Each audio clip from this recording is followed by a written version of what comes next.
But this is the teaser to our teaser. I know. That's the part Which, that's so funny.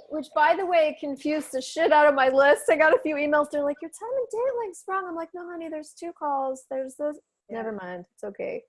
Yeah. I know. I got confused then with the pricing thing because the prices are so similar and it just looks like you may have fucked up buying it.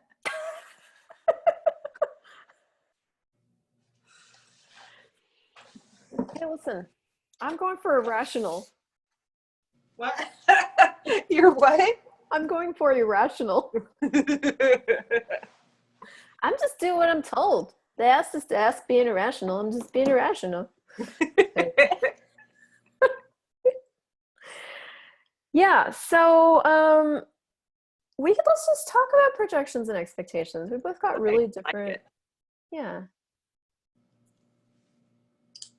Why we like this topic, why it's melting our faces off, why we don't like this topic, what we love about it, what we hate about it, why we can't, all our judgments about it.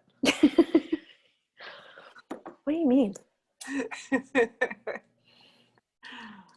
Oh my gosh. We can take turn asking each other questions. That can be fun. Truth or dare. I've never. I'm really bad. Like, I've done a lot of things. Me too. I know. Yeah, somebody the other day basically was thinking he was challenging me to something. He's like, basically, I dare you to come to Malawi. And I was like, okay. I've fed people with disease and I've dug houses out of the dirt and I've stayed in places that had no amenities. I know when you met me, I had fake fingernails and like I look like I only do the easy life. I've done that. I can do it. Yep. What's the what are you trying to tell me the value is? He's like, I had no idea about that about you. And I'm like, but you also never asked. Yeah. So guess what you get when you don't ask? Nothing.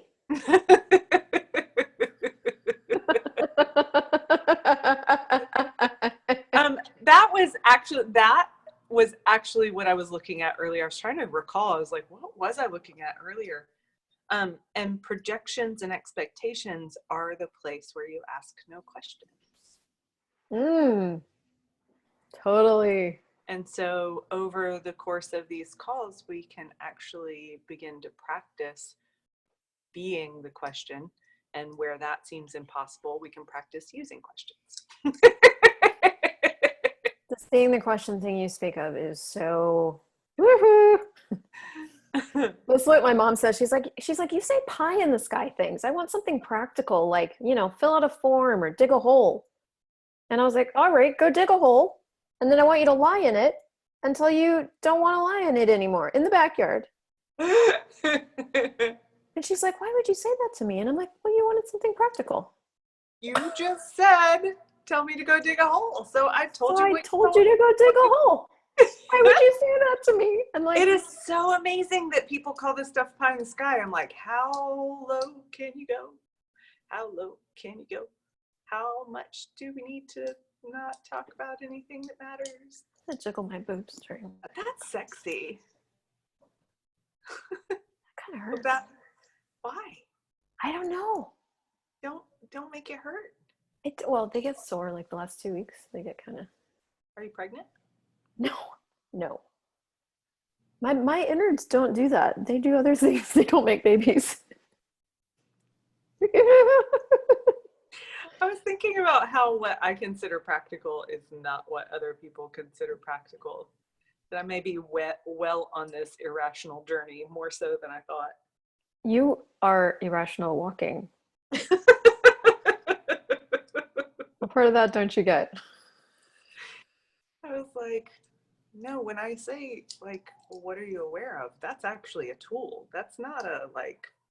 Well, that's pie in the sky. Right. I'll get real simple. It's not yours. Who does this belong to? That is a question. That shit in your brain ain't your shit. This is where you get, if you add some cuss words and you shorten the sentences and throw a Southern accent in, Oh, shit. It gets really clear for people. Take that shit and dump it. This is going to be a good call. I'm going to be the comic relief. You're going to laugh at my jokes, and then you're going to say all the brilliant stuff. And then I was thinking you were going to say all the brilliant practical things, and I would be... You want to be pie in the sky and I'll be practical? No, that sounds awful. I know.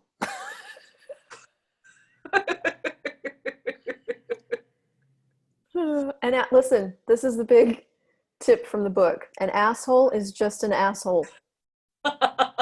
What comes out of an asshole, Christel? Shits and farts. That's it. And scene. Oh, I can't come out of character. That's what I've been trying to do my whole life. Let me come out of character. Who am I being? Billy Joe. Billy Joe. Now, why you got that cow pie all in your hands, rubbing it on your face? That's so gross. Well, that is the same thing when you expect something. You basically might as well take a cow pie and you just rub it on your face. So I've been really looking at this place. Well, I can talk about it, but so it's like, okay, so expectation is rubbing a cow pie on your face. That's a great example. And then you leave the call or the conversation and you go out and you expect all over the place, not seemingly to be able to stop. And one of the things that you expect what? You just expect all over everyone, and you just you're like, okay, but I'm rubbing cow pie, but like I don't know how do I? And I've been looking at with that kind of stuff in my life where I'm in this pattern of expecting or pattern of judging, where it's like I've been asking the question, what am I really committed to here? Ooh. That has been changing so many things for me because I'm like, I'm committed to expectations. But it's been so good because I've been actually able to look at it. And before I wasn't able to look at it because I was so busy, like, okay, this is not what I'm supposed to be doing. I'm supposed to be doing something else, but I can't do something else. So I don't, this whole other thing. Mm-hmm. And instead of that, like, oh, well, what do I really want to create here? What am I committed to? Like, okay, is that going to create this? You know, been like, that's great. Is that going to create this? I get that is way easier than the one that I've been asking myself. Yeah. I mean, I've loved the one I'm asking myself. and it works for me, but I get that one's way easier because the one that I've been asking myself, is this the reality that I want to create? Right. Is this the reality I want to contribute to? But that's like a few steps down the... Yeah. Like you have to acknowledge you're creating your reality. Yeah. I love the what am I committed to? Because that's right now, like, what am I committed to? God, that's brilliant. And I've been discovering that was where the competition awareness came in. I'm like, I love competition. It's like my thing. It's my jam. It made it my bitch, you know. Like, competition and exclusion were like my two favorite. We're bros. We're down. We're the same colors, same days. Yeah, and like really, and then when it was after the abuse class with, you know, It's Not Personal came out and started changing everything. I had this day where I was really mad that it wasn't personal. I was like, fuck. It was like my favorite goddamn thing. Mm-hmm. It's like, oh, I was 27, 28, 29, something like that, in a relationship. And I had started doing, I had gotten this deck of cards that had a whole bunch of stuff from the Course of Miracles in it. And it was talking about specialness. But this deck of cards was specifically about relationships and the tools in that. And one of them was basically like, everywhere that you desire to be special or everywhere you make something special is a place that you are going to destroy the thing that you love. And, And the thing was, is I couldn't get out of it. Like, I spent 2 years focused on this thing going, that's me wanting to be special again. That's me wanting to be special again. That's me wanting to be special again. Do I actually care what's going on with this? No. Why am I mad? Just because I want to be special and this isn't special. That was it. And I knew. Like, I watched it and I like caught it every time I did it. And maybe if I just got my bars run. I didn't have bars in my life then. There's so much I didn't have in my life. And I really like, gosh, so much. And now though, with this new information, with the awareness I'm getting, it's like, I really liked having all those hitches and gitches, because then I didn't have to like be responsible for anything, you know? I could just be. In what way? Wait, what is the responsible part? Aware. I think that's more like I didn't have to be aware. Like, I could just aware of what I'm choosing or what I'm creating, and knowing that I'm creating that. Like, I didn't really want to know that I was creating that. That's the thing. Like, when I went into the It's Not Personal thing with John the other day, it was like a week ago, and I struggled with myself. I didn't put it on him, at least not verbally, but I was like, I really want to make this a problem. I really want to just create some shit here. Like, that is so interesting. And I started just kind of looking over my life, and I'm like, wow, this thing has given me the reason and the justification to create a lot of shit. Like, a lot of separation, a lot of leaving, and I just have kind of been sitting with that of like, I didn't have the information, but now that I do, I still kind of like doing that. Well, I mean, if we go one more step in though, then we can go everywhere that we expect ourselves to choose something different. What if we let go of that expectation and that projection? Right. Yeah. Like, if you just go, well, as if the choosing something different is the right choice. Right. Yeah. Like, there's always a judgment that the choice that you haven't made is the right one. Instead of I'm choosing this. Wow, I love being in the middle of this. Wow, I actually love being in the middle. Not I love being in the middle of this and I should change it. No, I just love being in the middle. Exactly. Well, that's easy. I know. I'm already in it. I don't have to do anything else. I don't have to move. We have to get a moving truck or a storage facility up here. It's all good. Oh my God.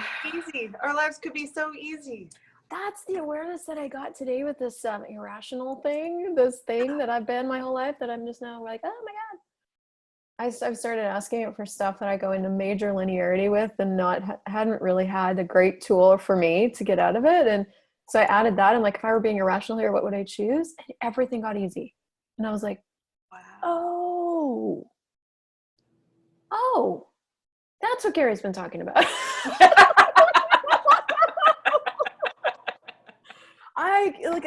I knew that I'd been making things hard, but I couldn't like see how to stop.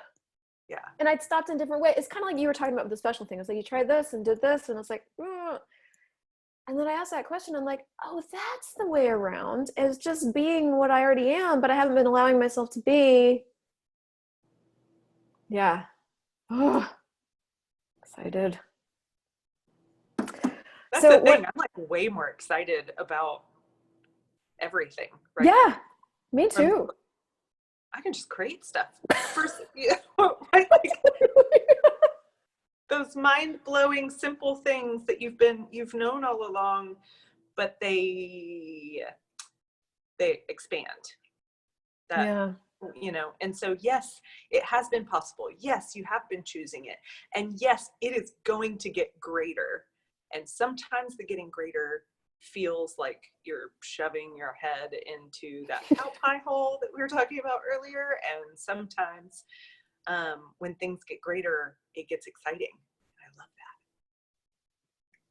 that. I think it's recording, and I didn't even know I was recording, but we aren't streaming. Let's go stream. Let's go stream to Facebook. This will be good. It's got a little preface. All right. Share on a page. Share on my page.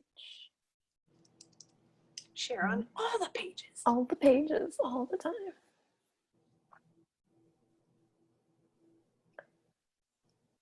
Hey, you guys. Welcome to the Christel Crawford Show. If you know me, you know I'm Christel Crawford. It hasn't changed yet. Oh, hold on. Now I can hear myself double. Oh, I forget that. Okay. So I brought with me today my good friend Stephanie Richardson, who is also an Access Consciousness Certified Facilitator. Stephanie, do you tell us a little bit about yourself? Oh my gosh. We've already been talking a little bit about the topic for today, so my brain is a little fried. My name is Stephanie Richardson. I've been a certified facilitator of Access Consciousness since 2012. And really all that means is I ask people questions and allow for aha moments to happen about a zillion times quicker than they happen when you're just on your own. That's what that means. Yes, and I do the same thing, and we do it different, and that's the coolest thing about us, and one of the funnest things that makes it so awesome to hang out and also create things together. And we're creating a book club around the latest book. Frank Fradella is so excited that we're live together by... Hey, Frank, I wish I could see your comments. I know. We've got a bunch of people. Hi, you guys. Isabel, Karen, Michelle, Sean. If you pull up my page, you can see comments. I'm going to do it. Do it. But right so I'll chat while you're doing that. So we are creating a book club around the book Projections, Expectations, Separations, Judgments, and Rejections, PESJRs, as they are dubbed. And so we've been doing a lot of chatting about this topic and reading the book, and basically have aligned and agreed with that the book is melting our faces off. And therefore I had to put on so much makeup and like sculpting clay to make the semblance of a face. Prosthetic. This is a prosthetic face. I love that, Christel. Oh, so if you guys have any questions about this topic, about something in your life that we could riff around and talk about projection, like, feel free to put it in the chats. Megan is reading the book. I'm watching the comments, so you guys can chat with us live, and we'll go. This topic is very similar to the 10 Keys to Total Freedom, which are basically two groups of things that most people stay away from or just skim over very, very briefly, and has been one of those things for me that I've gotten enough information about that I know that I do it, and haven't gotten a whole lot deeper than that. And as I've been reading the book, it's just been unlocking these places and awarenesses of all these kind of hidden places where I'm doing it and not actually acknowledging it. And so I'm really excited about the book club and also about the conversation. Stephanie, what do you have to say about this? Well, I've been asking myself a lot of questions about this book. The book itself has a lot of questions in it, so I've been asking myself those. But one of the things that really struck me was that with projections and with expectations, they're one place in our lives where we will never have a question. And the thing is questions actually create. So anywhere I'm not asking a question, I'm not creating. So all the expectations, all the projections, those are all places where I'm not creating. So if I expect you to be a good person, well, this is actually where it it all falls apart from here. This is just where it all falls apart. So if I expect you to be a good person, we all know people who've done this. We may have done this ourselves, where we look and we go, they're so nice. You put your blinders on. You don't ask a question like, what will this person choose? You go, they're so nice. And now you're not willing to see any of the warning signs that they're about to, give you. Be not nice. Be not nice. Shove something up where it didn't belong, or stab you in the back. And then you're shocked, right? You're surprised. But you're only surprised because of those blinders, those expectations that person is kind. And this is where, for me, moving from those projections and expectations into question is life altering. So when it comes to well, let's just take that one example because that's such a common example. It's like, wait, like I decide that I like you, for example, like I do like you actually. Stop it. And I know I actually do need an interesting point of view. I have this point of view because it's really, it is, but for me, it is those places where I decide I like you and I decide you're a cool person and you're friend material and all those things that actually keep me from seeing all the things. And so from your point of view, like, why would you want to see all the things? Like, what's the big deal? You know? Well, you don't have to. Yeah. If you love being blindsided, if you love having things not work out, then by all means, keep thinking that people are good people instead of going, wow, what will this person choose? Yeah. What will this person choose? What is this person going to choose? What will, if I choose this, even better, if I choose this with this person, what will that create? And then you're actually looking at what is, and then you can actually choose things that will work for you. And you are then the, what is it, like boat captain of your own life, right? Instead of always being at the effect of all the waves, you can be looking at the ocean and going, oh, look, there's a wave that is huge that is coming this way. What would I like to choose with this? Instead of just going, look, the water's real calm. You know, that calm as the water pulls out into a big wave before it goes into a wave. Like if you were just looking at that part, you would be like, I could go skiing. It's so pretty. It's so flat. It's really just Meanwhile, pulling up, sucking you out so that it can yes! like slam you. That. Exactly that. Yeah.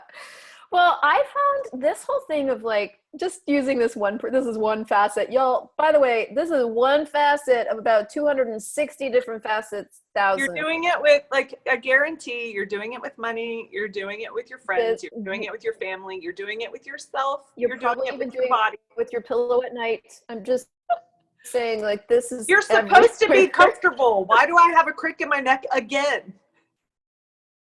So just taking this one thing of like deciding. So the thing that I discovered in my world with other people was that I was doing this a lot, where I would project onto this person, I like you, you're amazing, you're gonna this will be fine. if we do this will work.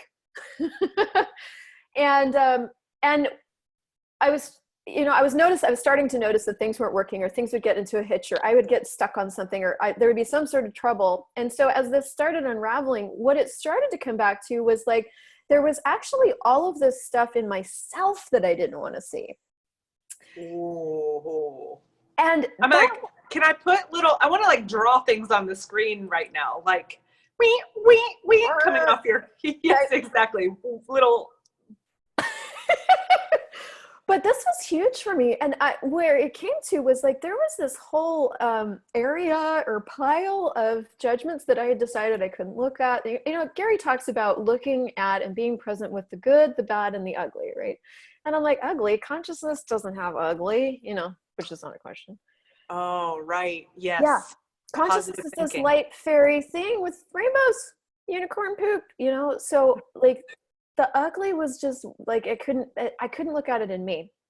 What I had decided was ugly, or what I decided, you know, was bad, terrible, mean, vicious, and awful. So as I started to get more present with all of that, then all of this other stuff started to go away. And so I don't know. Wow. Wait, hold on. Let me recap. Yeah. So what you just said, what I heard you say yeah. is when you stopped judging that you couldn't look at what you had decided, when you could finally look at what you had decided was ugly in yourself, like bad and good, bad, and ugly in yourself, you stopped projecting stuff on other people. Yeah. That it became easier to see what was going on and for you to know what was happening with other people. That's huge. That's massive, because I was actually then willing to know what was going on with me. I was willing to know when I was functioning from a secret and hidden, covert, not so secret agenda. those things everybody else knows you're everybody up to, else can see that you don't acknowledge you're doing. Okay, so an example of that is whenever I was a teenager, one of my friends was really good at reading me, and I didn't think anybody was good at reading me. I wasn't good at reading me at the time, and he goes, "Steph, why are you so angry?"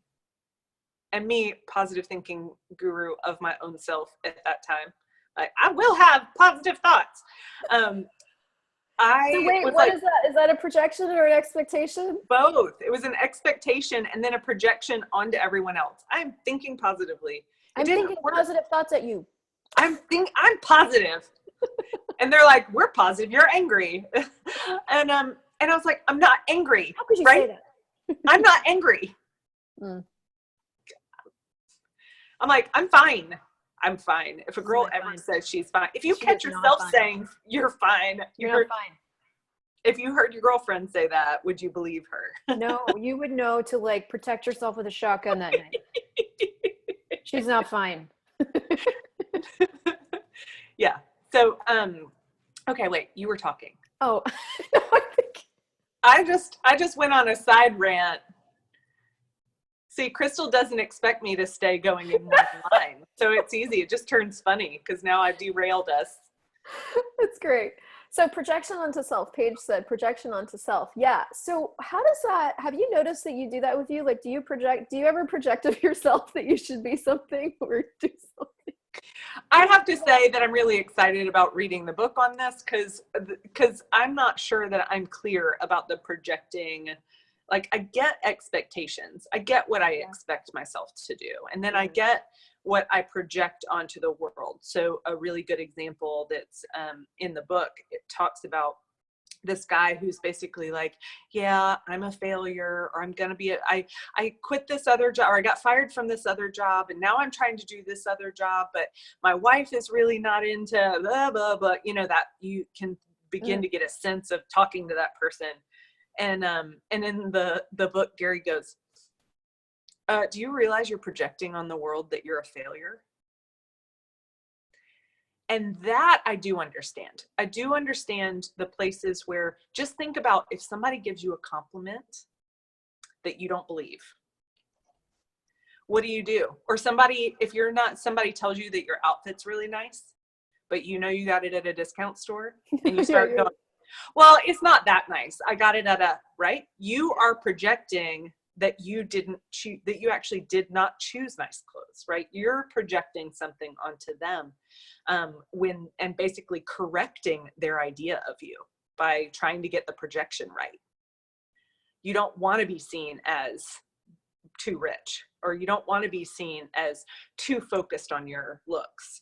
And so you try to correct that vision that somebody's given you, that acknowledgement, and you try and correct it. And that's one of the ways that you can start to catch those projections is when you want to correct other people when they tell you something about you.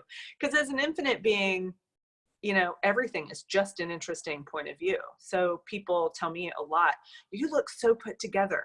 And in my head, I am not the kind of person who's put together. I've stopped trying to correct that and started just enjoying it. But, you know, that's one place where I go, oh, I still want to correct people sometimes. I'm not put together. I'm not the kind of person who's put together. So that's where you can catch what you're projecting on the world, or what you want your image to be in the world.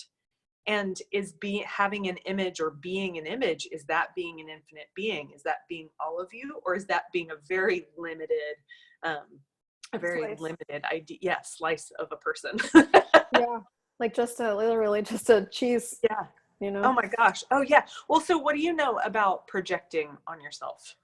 Is that, I don't even know what that means right now. I think I'm pretty good at this, actually. Okay. Tell me all about it. Learn me.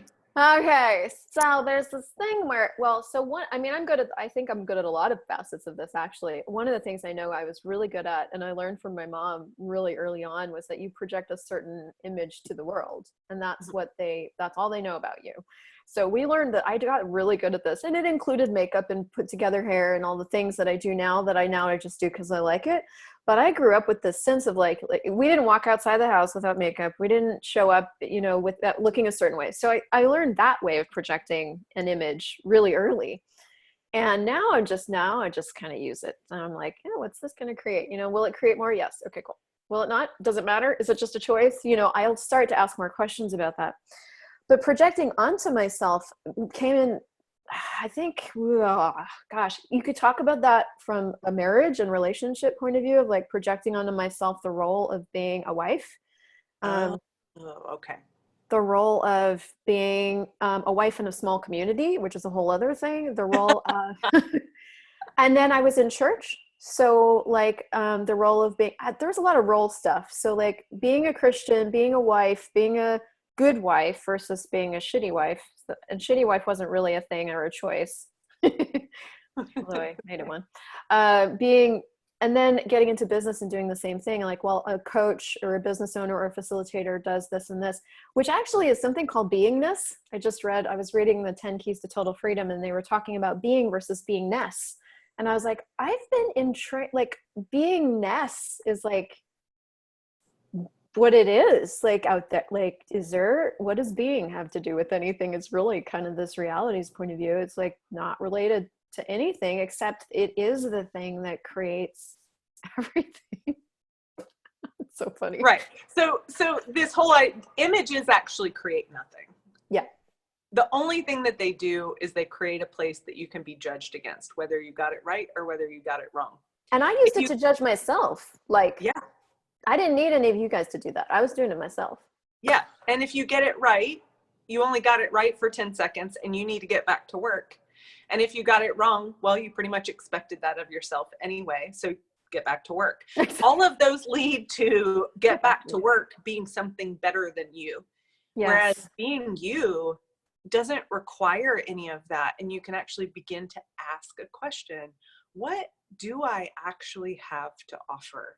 Because the expectations make it so that there is one thing that you have to offer. It's pretty much never you. It's always something else. And so you're always struggling to be less of yourself, with the idea that the less you become of you and the more you become of this thing you're supposed to be, the bigger a gift you'll be. And it's a lie that just makes people miserable. Yeah. And Paige said, there's so much to this. Will the book explain it? Yes. Yeah. Yeah. Yes. And it will also like create a lot of questions, and it will also create a lot of new space for you to question things, and it will also unravel, and it will also like lay bare. And the gift and all that, what I love so many things about Access and Gary, but one of the things Gary says a lot, the gift of awareness is that it's like that was what I started to get as I was starting to get really present this year with like of the ugly of me or whatever I decided, because I've done image like my whole life, really. That's just how I was trained, and that's what I did, and I did it well. So I had to, as I was getting present with all that, like really I had to keep reminding myself that the gift is just being able to see where you're functioning from, because then you can make another choice if you want or not. Well, or you don't have to make another. Right. I mean, to me, that have to be something different is so big. It starts when you're little. They don't go, oh, just keep being you. They go, if we do our job right as a parent, maybe you'll turn out worthwhile. Instead of you are worthwhile, what can we contribute to your success? Which is a totally different way. We don't have that. And so we don't ask ourselves that question either. You are fundamentally, absolutely wonderful, just the way you are, warts and all. And what can you contribite to yourself? Becoming, and by becoming, I really mean that lay bare, like you said, like to you being everything that you be. Like, what can we contribute to that being a contribution to the world? And the thing is what I get is some of the ways that we contribute to the world will not be immediately visible.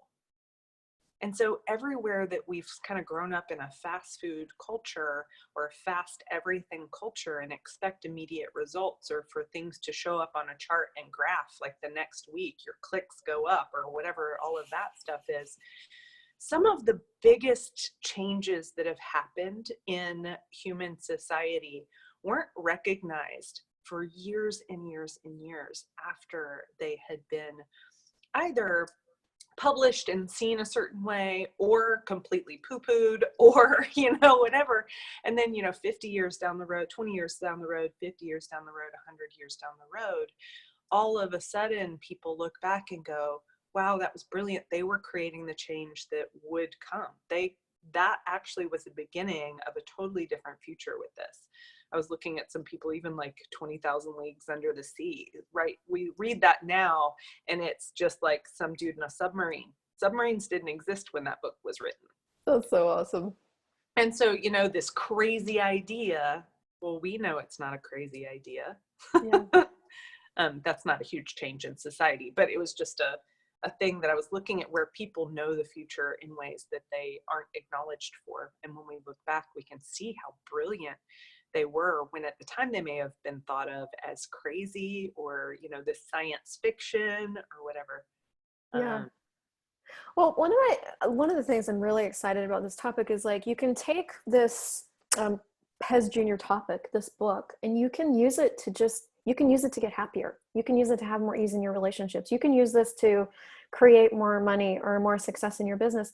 And you can take it beyond that too, because there's all these, it seems like no matter, I mean, I've been doing Access 2 years less than you, so you have a couple years on me, girl.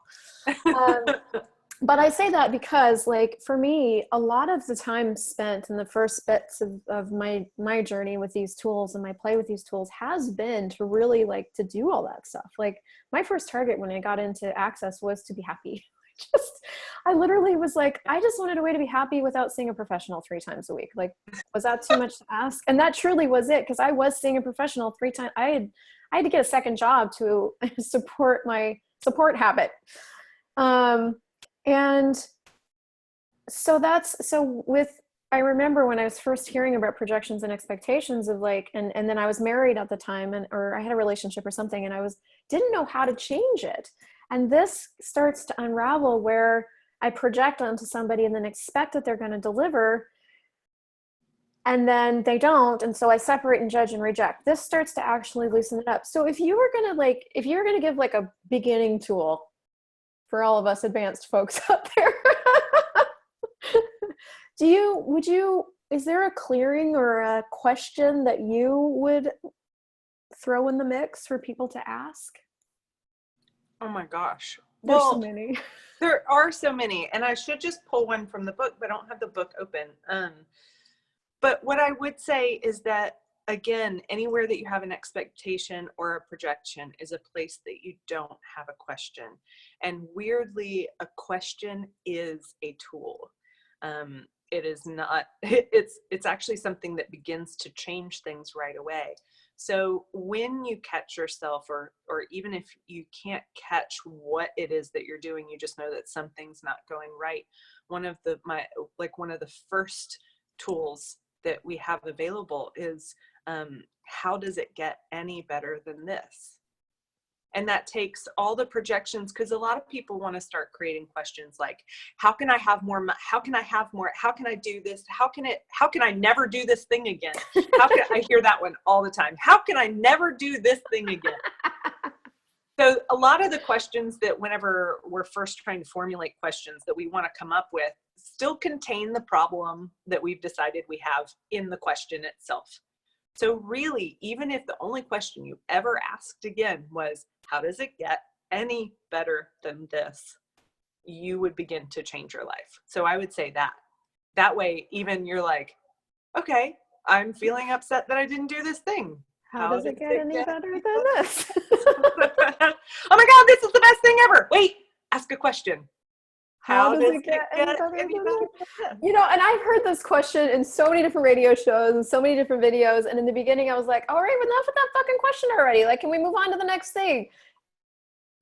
And what I find with, like, the more access consciousness classes I do, the more I facilitate, the more the basic questions are, like, the most advanced. Like, would an infinite being truly choose this? That one's taken me forever to start to get.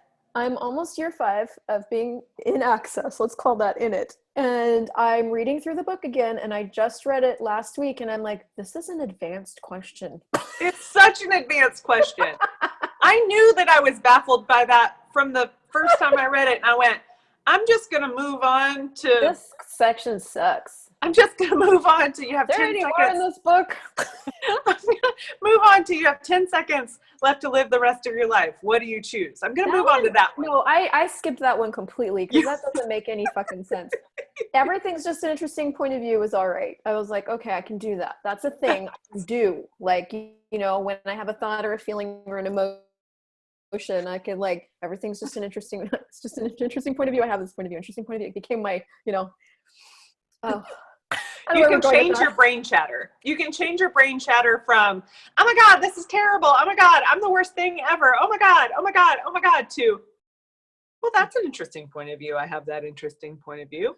Oh, that's an interesting point of view. They have that interesting point of view. That's an interesting point of view. I have that interesting point of view that they have that interesting point of view. And just so y'all know that been around Access for like years, this is relevant to you. That's the funny thing. When you said that you've been around for, you know, however long, 5 years or whatever, and that the basic tools, all of a sudden, the advancedness of the beginning tools begins to show up. It's like, this thing is even better than I thought. Like, I thought, okay, yeah, that's pretty cool. All right, I get the show. When do we get to the good stuff? Exactly. This is the good stuff. Okay, so back to projections and expectations, which actually we were talking about the whole time without talking about it. And that's one of the things I love about this topic is like, you know, we sort of segment things and we give them, they have different names, like projections and expectations, and we have decisions, judgments, and computations. And then we've got these 10 keys for total. All of them are talking about the same shit. If you pick up any tool and use it, it works. On anything. Exactly. On anything. It literally is, you know, have you ever facilitated a class and at the end of the class, they're like, that's great, except how do I know what tool to use when? Yes. I don't know. I can't remember all the tools. I can't remember all of them. How am they're already expecting to fail. and what I was just, if you remember any tool at all, use that one. That's all you have to do. If you remember any tool, just use that one. Yeah. Like, what else is possible? How does it get any Okay, I did want to touch on one more thing. I don't know why, but this has to come out of my mouth, and I have energetic Tourette's, so there's something here. So I want to talk about, real quick before we go, like projections and expectations in terms of relationships has probably been my yeah! I'm okay. I'm okay. How's it getting better than this? Hey, listen, y'all should come and join us for a book club. We can throw up every morning. It'll be a good time. So I don't know where I want to go with this. I guess this is a tool I want to give people. Okay. Is that, I don't know where, so this is a whole, okay. Where are we going? I don't know. First of all, are you doing it? I would look at your relationship. Am I doing what? No. Hold on. So with John in particular, projections and expectations and changing them has been probably one of my biggest things. Like actually going, what am I trying to create with like projecting that he should do this and this and this and expecting and da-da-da. And the one thing that I've had to start to, there's two things. The one thing that's two things. You count like I do.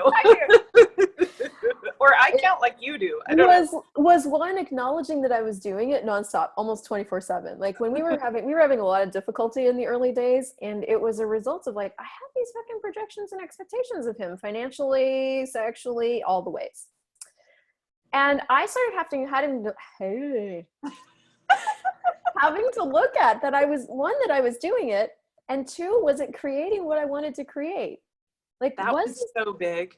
Oh, I have to ask myself that all the time. It's one of the tools I use with myself. Is this creating what I'm trying to create?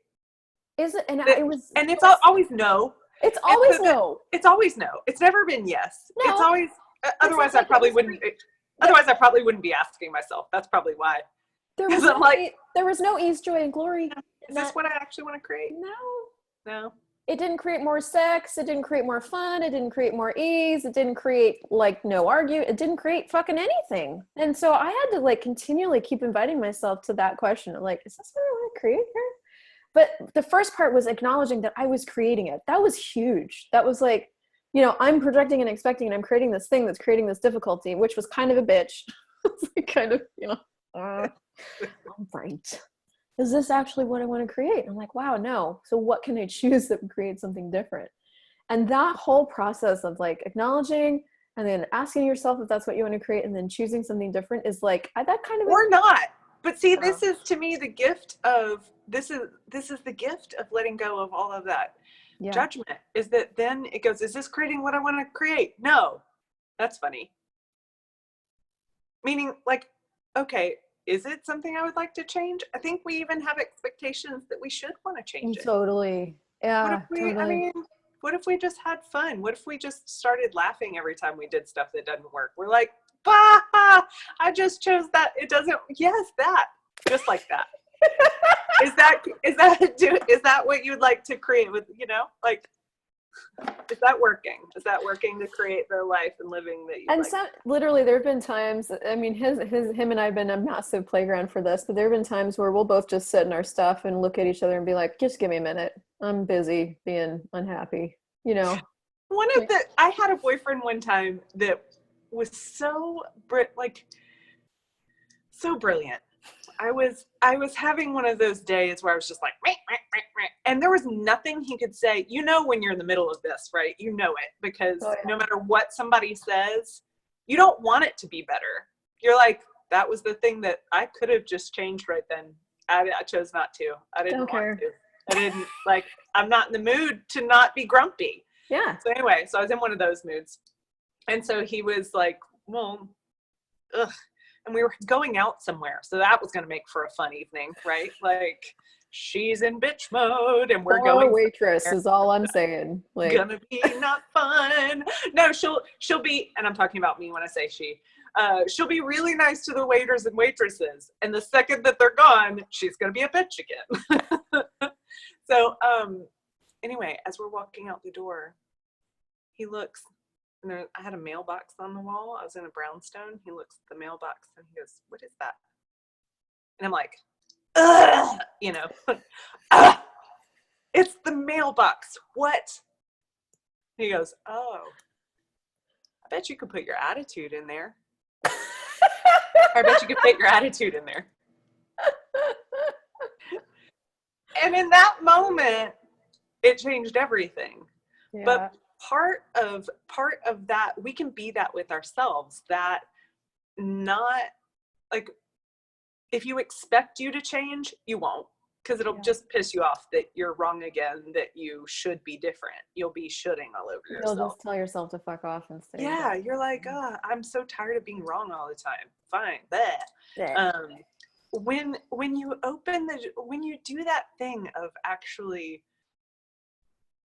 sort of being an allowance and at the same time also like creating the situation where you can change it, that's all that was. It was the breaking the pattern. So all the questions that we'll ask and all the questions that the book asks are all about breaking the pattern of the upset, breaking the pattern of the things that you think are wrong with you, breaking the pattern of, you know, your thought processes and your emotional, you know, cycles and all of that other kind of stuff. And when you break that cycle, you have a moment of choice that you've never had before. Yeah. And the coolest thing about that is like, the more you choose to break those patterns, the longer that gap gets where you have more choice and you have more choice and you have more choice. And then all of a sudden one day you're like, oh yeah, maybe I will choose something else. Bet you can put your attitude in there. Okay, we gotta go because otherwise we could talk all day. And we're doing a free call if you guys want to come. We're kicking off this book club in free Zoom style. So we're going to be live with you on Zoom on Friday. I'll make sure that I'll put the registration link somewhere in the comments if you want to come. You can expect the call to be free. And that is all you can expect. If you have any other expectations, we're going to pock and pad that shit. Actually, you can do whatever you want. Just come and play. And, also, please send us your favorite quotes from the book. If you already have the book, please send us your favorite quotes. Yes, put them on this thread, and we will. Or the ones that are torturing you the most. It doesn't matter. We'll tattoo them on our backside. Because How does it get any better than that? All right. If you guys like this, would you share it? And we will see. If you didn't torture somebody with it. Torture son. Send it to your boyfriend. Tell him this is for him. That's it. We'll see you guys later. Thank you. Bye, guys. Oh my god. Oh my god, that was fun. Did I said some stuff that was almost